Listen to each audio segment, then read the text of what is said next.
profit, your profit or your net income still would have been positive, it just wouldn't have been as positive. And part of, you can't cherry pick and take out the 108 without taking out the fact that we had 27,000 in hail damage, which wasn't part of this. We had a $40,000 court settlement, wasn't part of this. All those things below the line are all oddball things. That's why they're not up on the top.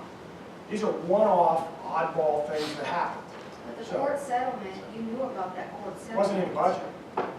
But we knew about it. But we knew about But it. it wasn't in because budget. half of it That's was why we're taken out talking of about 2016, these oddball things here. 2017. So if you, So why didn't we budget it if we knew about it 2 years ago? I don't know, Well, you do know. because we already had it in there. We brought We that had in there as up. accounts payable. But when you look at the other finance, so we had a net profit, the revenues and expenses, yet we had $130,000 excess. That's where we make the bond payment. Well, if you want to look at it another way, if you want to look at it and compare apples to apples, your operating budget to actual was about $10,000 to the positive. Is that the amended budget, or is that the original? This is the original, this is the amended. The two columns. The first column is original budget, second column is amended budget, third column is actual. Can you scroll down just a little bit, Clint? You want to see the headers? Yeah. This is original, this is final, this is actual. Okay? Any other questions on the budget? Okay, on page 22, please, Clint. Okay, these is your statement of net position. It's similar to a balance sheet, but they have it named differently just because it's governmental accounting. These are your business type activities, your water and sewer funds. So the important things to note here are, again, the reserve fund balance that you have on hand. We scroll down, keep going, okay. 46,884 is the total of your utility funds. And then if we go over to page 23, again, I'll show you how we calculate, in this case, the 331,036 minus depreciation is 244,280. Divide the 46,884 into 244,280, and that's about a 20% reserve fund balance. Now, we recommend in utility funds that you have a 33% fund balance reserve. So you are, deficient in that reserve. The trend was upward from 2016 to 2017.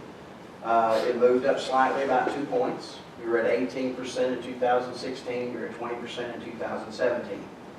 We would like to see that at 33% minimum. I don't know what it would take to get there, whether it's an increase in revenues or a decrease in expenses, but that's what we would like to see.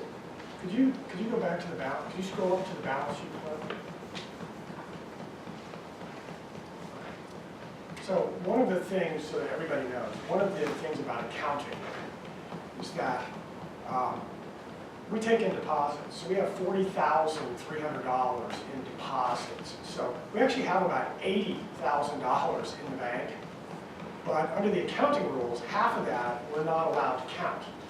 Because in theory, every single person in the town, in theory, could walk in the door and get their deposit back.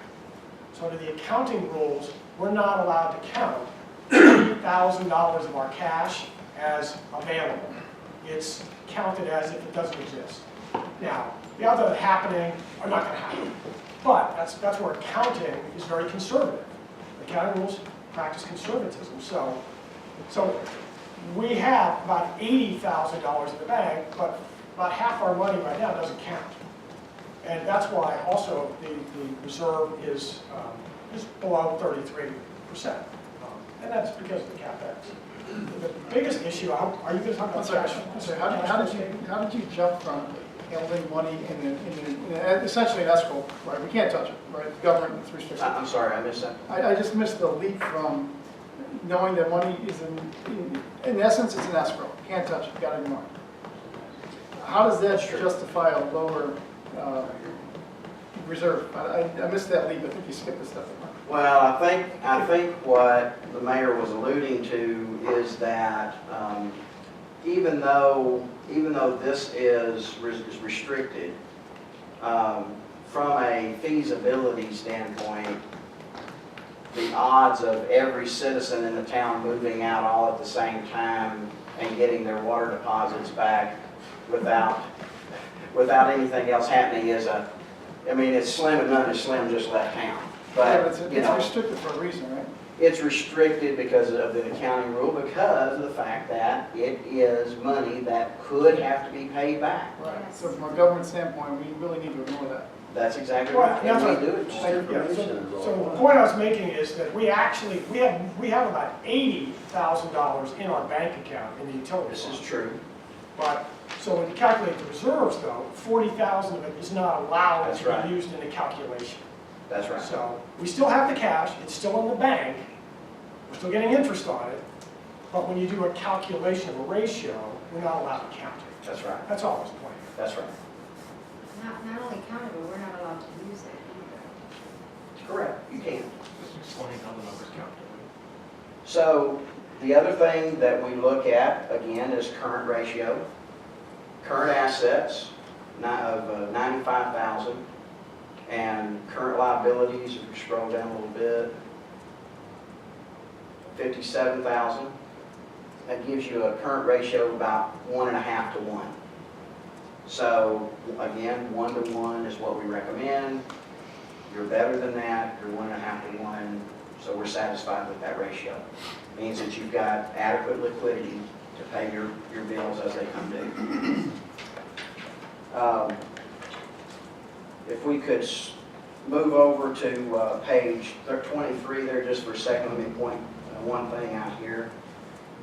Your revenues were relatively flat year over year, but your expenses actually dropped by about 9%, basically due to a drop in engineering fees.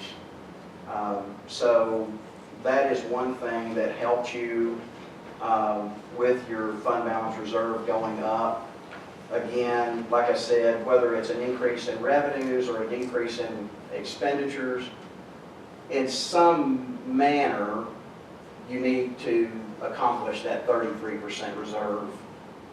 And you know, you're not the only city that goes through this.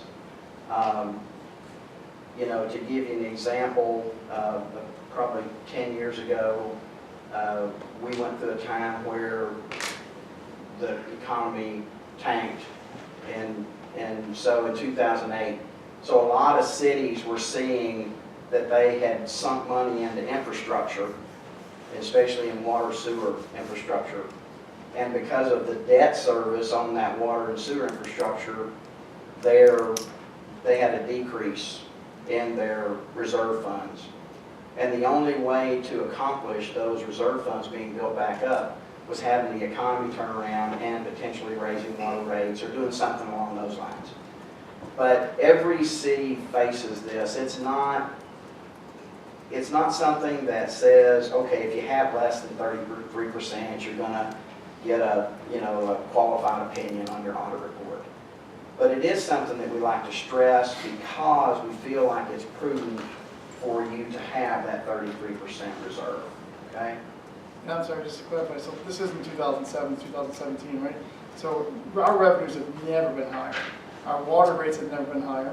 The tax has never been higher. Sales tax, Amazon, right? Never been higher. You're misunderstanding No, what I'm I not. was saying. No, I'm not misunderstanding. My question is, if our revenues had been that high, you would think that prudently, as you said, our ratio should have recovered and we'd be putting into reserves. In theory, it'd be higher than 33%. What we're seeing is higher revenues straight through, much higher expenses, meaning that our ratio has dropped. Correct? Well, I think one of the 2 years reasons your reserves dropped is because of all the capital improvements that you've done in the water and sewer fund over the years. So the point I was trying to make is it's not unusual to see fund balance go up and down. That was my only point. I get it. It's just Okay. 2017. Most towns, I mean, if I look at Stifling and some of the other ones, right, they've all, hey, we're putting money away in our reserves for the next future. I just wanted to clarify, we're kind of seeing the opposite situation. Probably growing a little bit faster than Yeah, us too. you know, I wouldn't say that you're doing anything out of the ordinary. I would say that your opportunity, unless you want to tax people more, your opportunity to grow your bottom line is much more limited than it is in larger cities, where they have much broader scale of revenue sources.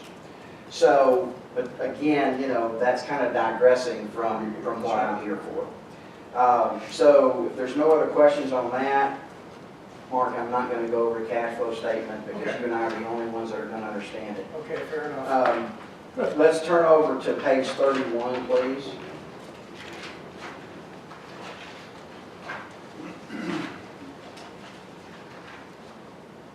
This is what I was going to get to earlier, and that is that these are examples of the types of fund balances you have. We kind of talked about it earlier. You've got restricted funds, you've got municipal development district and debt service, you've got your road maintenance, and then you've got your unassigned or your completely free fund balance. And the only other thing that I wanted to report to you tonight is each of you has what's called a management letter or a governance letter in front of you that was part of your packet. As part of our audit, we also look at qualitative aspects of the audit. We look at your accounting practices. We look at your record keeping. We look at your segregation of duties. We look at your cash handling. We look at some sorts of internal control related to expenditures. And the way that we do that is we choose a sample of vendor invoices. We trace those vendor invoices back to your general ledger to make sure that they're coded correctly, that what the invoice says that it was supposed to have been paid for is what the ledger reflects that it was spent on. We found no exceptions in that sample. All of the records were easily attainable. The adjustments that I have given in prior years' audits have always been made timely so that your books are kept current. Things that we look at it, you know, if all the adjustments are not made, then you don't have accurate books to look at through the year. That's not the case here. Linda's done a great job doing that for you. We didn't have any difficulties in performing the audit. Everything we asked for, we got in a timely manner. And you've got good segregation of duties. You've got people that are same person can't write a check that's entering things in the general ledger. There's two people that are looking at all the bank statements and all of the credit card statements. I looked at every single bank reconciliation. They were all reconciled to the penny. And so, as far as your accounting procedures and policies are concerned, I feel like you're very, very stable. And with that, I will be happy to take any questions that you have specific to the audit. Yeah, Wayne, based on your knowledge of Lakewood Village financial processing and the checks and balances that you just alluded to, did you find that adequate procedures exist to prevent fraudulent activity? Yes. As I said, segregation of duties are extremely important. You can never be 100% sure because collusion can happen anywhere at any time, but it's highly unlikely. It's very difficult because getting somebody else to collude with a person that is trying to commit fraud is extremely difficult. That's been proven. As long as you've got segregation of duties where you don't have the same person that's writing checks and approving expenditures and posting it to the general ledger, then you've got pretty good controls in place to prevent fraud. So I think you're pretty good shape. Thank you. Now you've answered all my questions. I think, again, 2 days to absorb. I have some more questions, but, And you know, Dan, I've said it every year. yeah, you've helped me out. I appreciate it. No, I mean, what I'm saying is, if you've got questions, Yeah. you know, when I'm here during the audit, if you've got questions about something, come by and talk to me. Well, I appreciate the emails. The Yeah. response is fantastic. Sure. I do appreciate that. Yeah. Okay. That's all I have. I have one thing. On page 31, the last paragraph, it says, the town council prepares a proposed operating budget for the fiscal year commencing the following October 1st. Mhm. The town council does not prepare the budget, mayor does. He presents it to us and then we discuss it, have all those hearings and vote on it. By you going through those hearings and approving, you are preparing the budget. The mayor doesn't do anything by himself. The town council, we have budget retreats, just like you do. I think And that's- so- I think that's an incorrect statement. You go ahead. We're not allowed to. Okay, so anyway, ever how detailed your budget retreat is. But if the council does not approve of a budget, they should state that they don't approve of the budget and why. If you vote to approve the budget, then by voting, you have prepared that budget. That's just like I said that you're responsible for these financial statements. Every person on the council is responsible for the financial statements, not just one person, but all persons. And so, you know, I understand what you're saying. If you don't feel comfortable with something, you should say something about it, but you No, gotta it's be just prepared. that content. Mhm. I mean, when you say the town council prepared it, literally, I took that literally to say that we wrote it, which we didn't. Well, So yeah, I mean, I just wanted Sure. that clarification, Sure. so thank you. are there any other questions? Okay, with that, I will close the audit. And I submit it for your approval. I will, if you would like for me to, I don't have to, but I've made this offer, and I'll stick to it. If you want me as a city council member in the city where I reside to answer anything for you, I'll be glad to. Let's just kind of keep it short as possible. I mean, I guess what Wayne's offered, I guess, because it's not part of the audit, if you'll spin around, Sure. does, he can, no, I'm saying, you know, you can ask him if you have a couple of questions.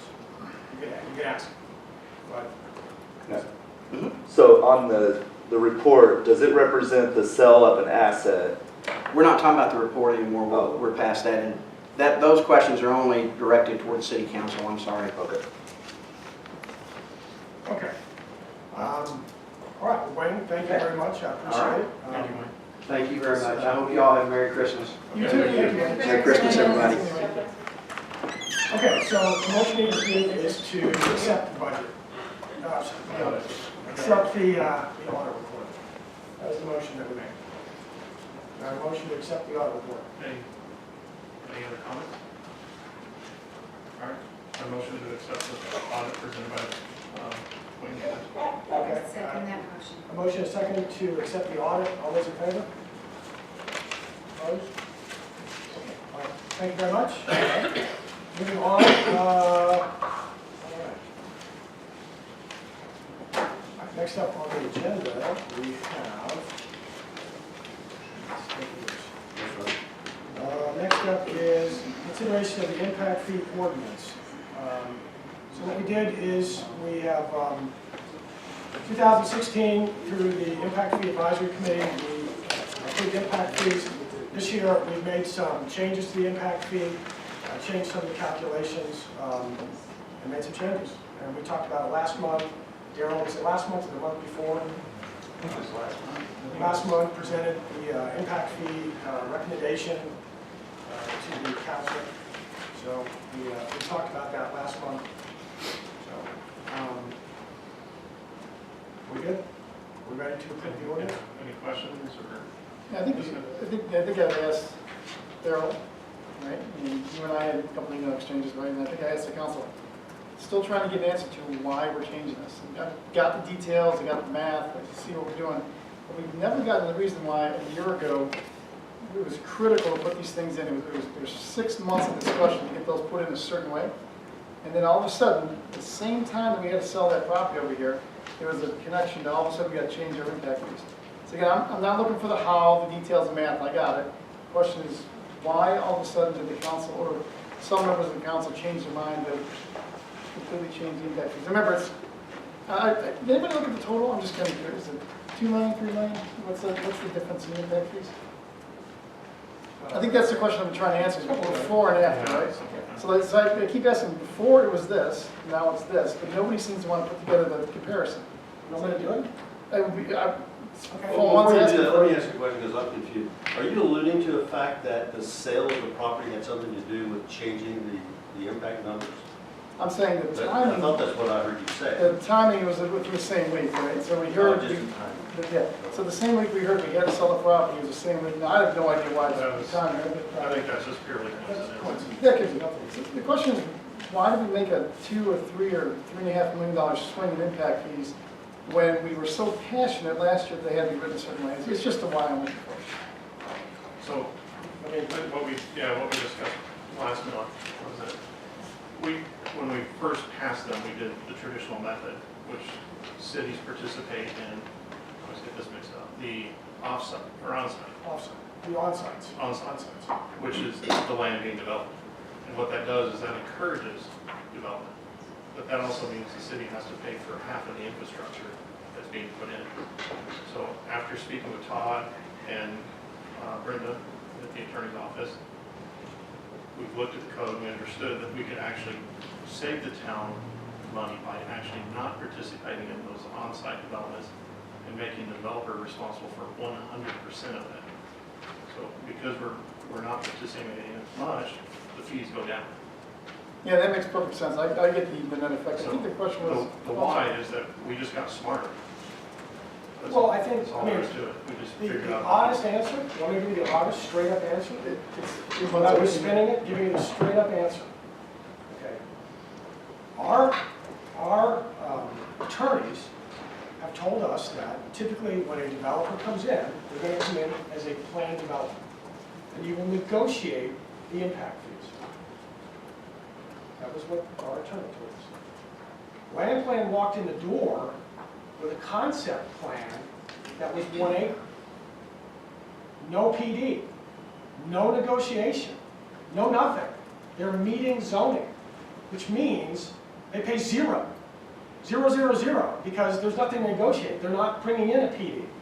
If you bring in exactly what the zoning said, there's nothing to negotiate. You get what you get, because that's what the zoning is. So when Land Plan started dealing with the concept of actual 1 acres, we were very exposed, because now we get no impact fees, because we don't have any, because we didn't think we would need them.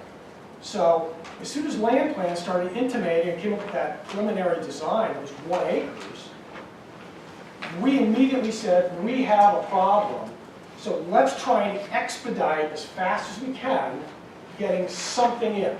Get impact fees in as fast as we can to cover ourselves. So we instructed Todd to do whatever the standard, easiest, straight-ahead, traditional thing to do was. Get it in. Now, there's lots of bells and whistles when you do impact fees. We did a well study. He did all of this before the well study was done. The whole impetus was cover our asses before Land Plan comes in. That was the goal. Now, once we got it in, which we did, they did a great job, Todd did a great job, we got the impact fees in place. At that point, then we could go back and say, okay, now, months later, we get the well study. Now we know we need 1 well instead of 2, or now we know how much ground storage we're going to have. We could now go in and take a look at it and say, now let's, at our leisure, relook at some of the numbers. Let's talk to the attorneys. Maybe there's a better way we can do it legally. And that's what Clint and I did. We talked to the attorneys, and that's why the numbers shrank dramatically. Was because they're paying 100% of what happens on the other side of the street. Traditionally, the city would pay 50% of what's on the other side of the street. So we took it to 0. That's why the numbers went down. As you know, that's why you saw the difference in the numbers. But that's the fundamental thing that happened. It was, get it in place. Once it's in place, let's revise it when we get better information. That's actually what happened. Okay? I mean, that's the reality. Now, you can try and spin that any way you want, but I'm being straight up and I'm telling you exactly the way it was. That's why it happened. So, sometimes we gotta protect ourselves. So that's what happened. Okay, so are we ready? Since everybody understands all the numbers, the numbers went down because we're paying 0% of something instead of 50. So there's nothing to recapture because they're paying all. So that's why the impact fees went down. Okay? Liz, you had one question for me. Did you have others? Or just the one? Well, I think there were some items where some wording, some verbiage was taken away from some sections. I'm wondering if that's because of we're not participating in the upfront cost of this development. Right. And So everything comes down into a project list. So we went from like 8 this projects. verbiage was taken off this item 21, page 4, yeah. Are you in the ordinance or are you in the report? I'm in the ordinance. In the ordinance. Page 4, section 21, is that what you Oh, call that's it? the old one. That's why it's not here. Yeah, the new one, Yeah. exactly. This part was taken off. I mean, my understanding, Todd, Oh, yeah. These So are- this is about the service unit and the size of the displacement type for the water unit. And so this actually goes back to the table that's in the end, or I forget where it's at. It's in the middle of the document. it's in the report itself, right? Yeah. Todd, I mean, this is boilerplate, right? This is the standard boilerplate that Kimley Horn uses on every impact. The only you do is plug in, place the city name, and plug in the number. That's correct. Right. This is all, it's just boilerplate. Okay. Okay. Still, it would have been nice to see the before and after. I mean, typically, when you redact a document, you say, hey, here's the original, here's the changes, here's the end result. Well, Linda did send us those, the We got the before and after, but current 100 and some and the pages, it'd be easier if proposed. we just said, hey, this part's gone. Yeah, it's all boilerplate, except for the. They weren't one document, they were two separate There were documents. two separate So documents, you had to they weren't run intertwine. line. Okay, all right, so let's, do I have a motion to approve the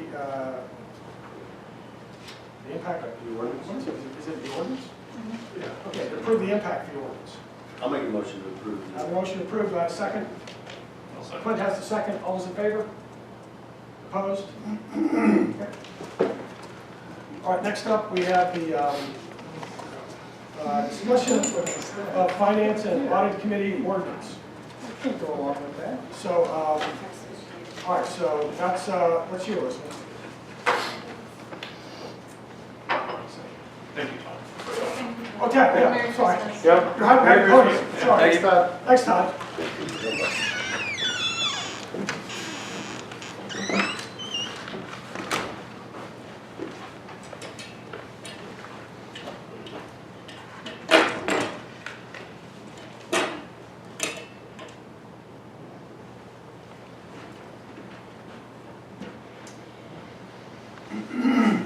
So this is my first draft ever to do an ordinance. And actually emailed the state librarian, the Texas State Library Law, librarian, Texas State Law Librarian, that's what it is. And I also emailed the Texas Municipal League to try to get where in the government, local government code, gave authorization for municipalities to create this type of committee, the Finance and Audit Committee. I was actually referred to go and look at the city of Corinth's ordinance and kind of mimic it, which I had already looked at it, but I wanted to make sure that was okay for me to do it because they're a charter and we're not.